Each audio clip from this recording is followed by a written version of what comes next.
Hello, Scorpio. This is a timeless love variant reading where we discuss however love may be absent or present in your life, or you just may be here because you caught a vibe and seeing whether or not anything within the storytelling time is yours.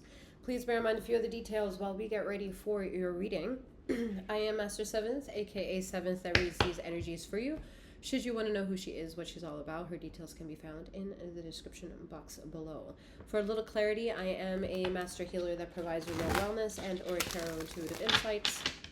And yeah, there are other various links within the description box to help you gain access or more or less navigate this channel and gain access to my sister channel. For this reading may provide you universal justice if you're here in Scorpio, being in your sun rising and or Jupiter position. If it's anywhere else that you're aware of in your chart, you may be in search of emotional redemption, where I ask that you check out my sister channel. The content on both are meant for timeless viewing pleasure. The most important thing within this reading is to understand that this is not a one-to-one reading. However, this is a general collective insight of storytelling time. Use your discernment to take what belongs to you and leave the rest behind. I think this is a quest of numbers, for I did just see 110, which leads up to 111. I think this is the beginning journey of you, Scorpio, to begin a new quest of what it means for spirituality to take ownership in your life, in your psyche, without it being religious-based, without it being politically based. I think is the goal for Ether to really get you, Scorpio. A lot of you understand some far-reaching topics. For shits and giggles, we're going to niche them all under conspiracy theories, and you're not afraid to dive down those rabbit holes, at least in conversation. You'll go in with a green light to any kind of conversation, and it's very admirable of you. And it also speaks on your scorpionic energies. Your psyche is far out there, far-reaching into the depths of the ocean and the vastness of the land. Okay? It is the story kind of less forgotten, and that is also contingent on trying to remind you of the story that you may have forgotten about yourself. So you may benefit of a past life regression and some serious introduction to meditation in your life. You know, I am not someone who is advocating the yoga position of ohms in order for that to be meditation. You'd be surprised how a simple days is meditation. How a simple is meditation, okay? Your body is in the best form of meditation when it's organically in the state that it wants to be in a meditative state in. The more you have to kind of induce a perfect moment is when you add layers to it, and more or less an artificial meditation. Sorry, just taking notes.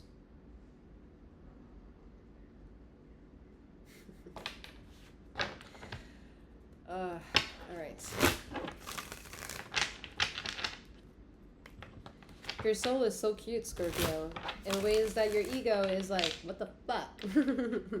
But your soul is cute. Your soul is endearing. Your soul is charming. Your soul is a butterfly wanting to learn why it's not a dragonfly.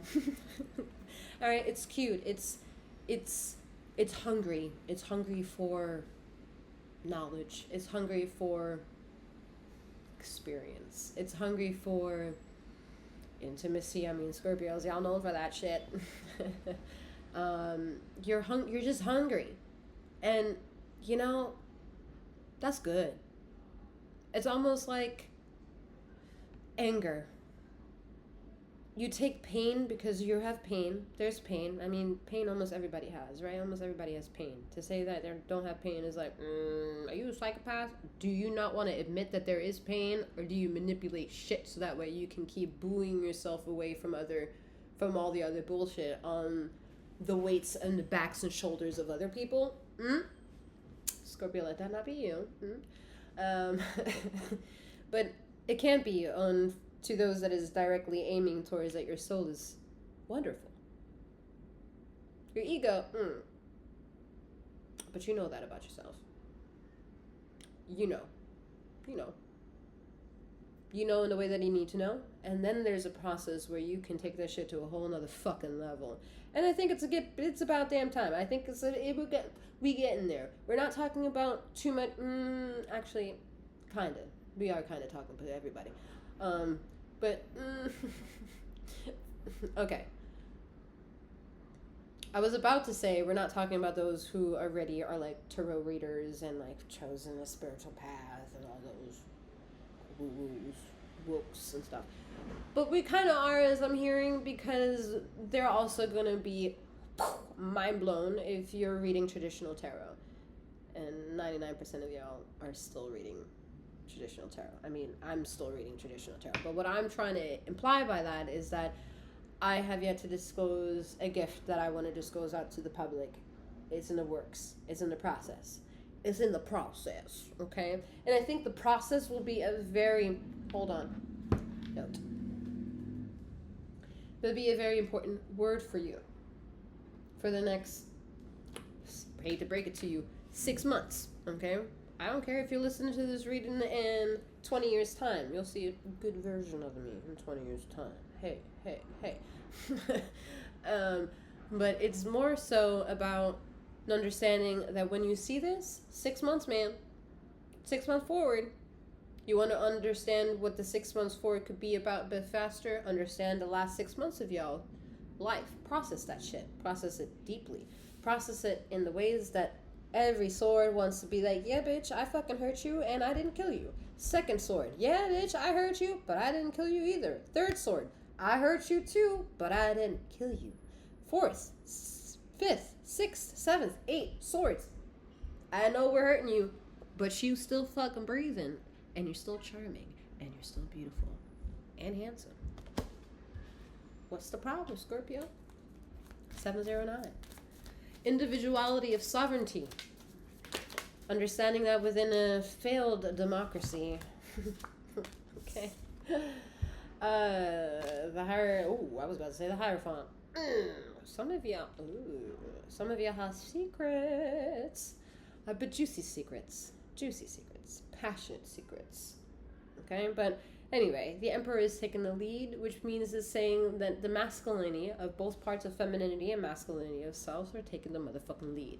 They're showing the world what's up by self-identifying. Okay, self-identifying. You were so ready to explore the darkness of your ego. You are so ready to learn what it means to take the awkward parts, the weird parts, the blemished parts, the unpolished parts of life, and entertaining them for the good that they want it to be. There's a lot of maturity coming through this energy, as chaotic as this shit is going to feel, and also more or less introduce itself to you, because you're going to be like, whoa, I forgot this feeling about myself. I forgot I could show up here too. That kind of song and dance, rhyme and reason. But I think this is and a step in a direction that you wanted to take a long time ago. You just couldn't. You literally just couldn't. Your life didn't take you to this point. And now you're here and you're like, all right, let's do this.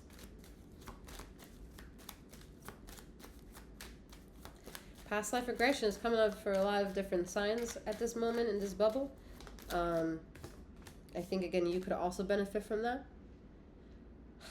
I don't really care about hitting the ego that is in understanding or acceptance of what past life could be for you or not. I mean, in that sense, I feel like we should have had a conversation a long time ago about whether or not it's going to be palpable to have justice system in society, because boy, is that like ill-fitting in some ways, and in most ways, in injustice and unjust. Don't mind these influxes of words.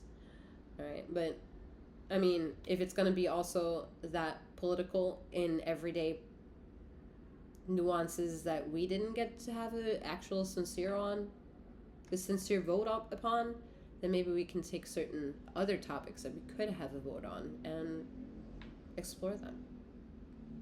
why not take a vote in casting it for yourself? Not needing to manipulate others in order to get more accolades for yourself. I mean, what's the problem? What's wrong with you? Why are you not priceless? Anyway, going back to past life regressions, take it for the value of the word. Have a past life regression of yourself. See if you can explore that for yourself. Because if the ringing is going to ring true, it's going to ring true without you needing to see anyone.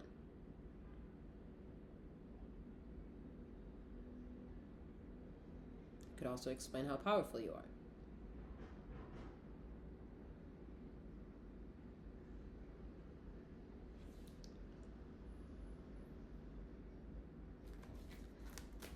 Alright, I don't know if I showed you the Sun card. I mean, you came a long way from where you are with the Eight of Swords beginning and then the Eight of Cups coming out, 8-8. It's about understanding small little patterns. I feel like I've said that before in the very beginning. Of like recognizing little tiny patterns to get you to understand what spirituality is in your life, or reintroducing the topic from a whole different new form of language, I think. Like, it's fascinating the bullshit you ran away from intellectually and what it landed you in with now. You feel, in more ways than one, like a weight has been lifted off of you. And this could, again, this is in however that opportunity, that emotion introduces itself to you. Whether that's in your home, leaving family, new family, ex, new partner, ex job, new job, ex thoughts, new thoughts, ex people, new people. Like whatever that is, it's performing. It's performing in the due diligence of yourself.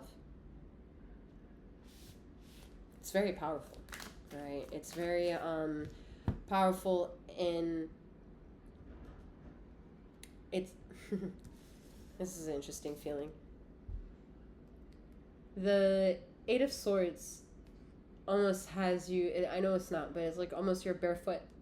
You're barefoot and injured.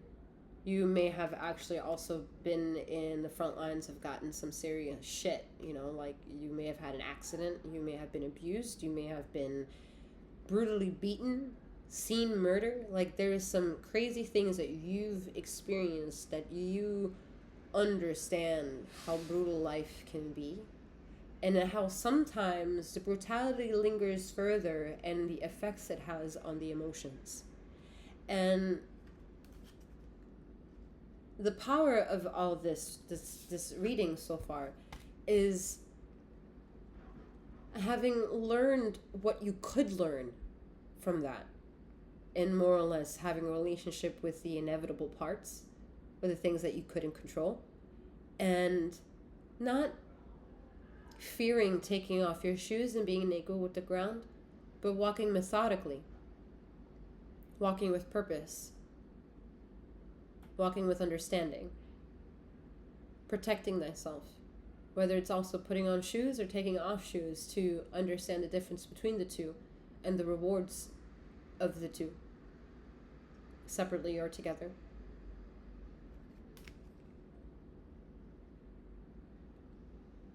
But someone has been shut off from themselves, which is you, for way too fucking long, and you showed up to work every single day of your life to work 1414. And now it's time for you to look ether of your world in the eye and accept that ether has an important question to ask you, and to make that eye contact with ether. And to allow ether to ask you that question so that you can answer it, because you have the answer. 4-card reading, man. This reading is done. You're meant to look up into the sky. Another sign had this reading. That's the name of the title. I don't know where it is, who it belongs to at this moment. But the title of the reading is Look Up Into the Sky, or Look Up in the Sky. And that's more or less the message for you. Look into the eyes of ether and allow yourself to make room for your whatever to be able to listen out. And what you're going to be listening out is Ether asking you a question. You not asking Ether. Ether asking you a question.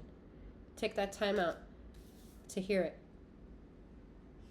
And then don't be afraid to answer. It's nice. You don't know it yet. You don't trust it either. But the only way to explore it is to come up with your own decision of free will and will it.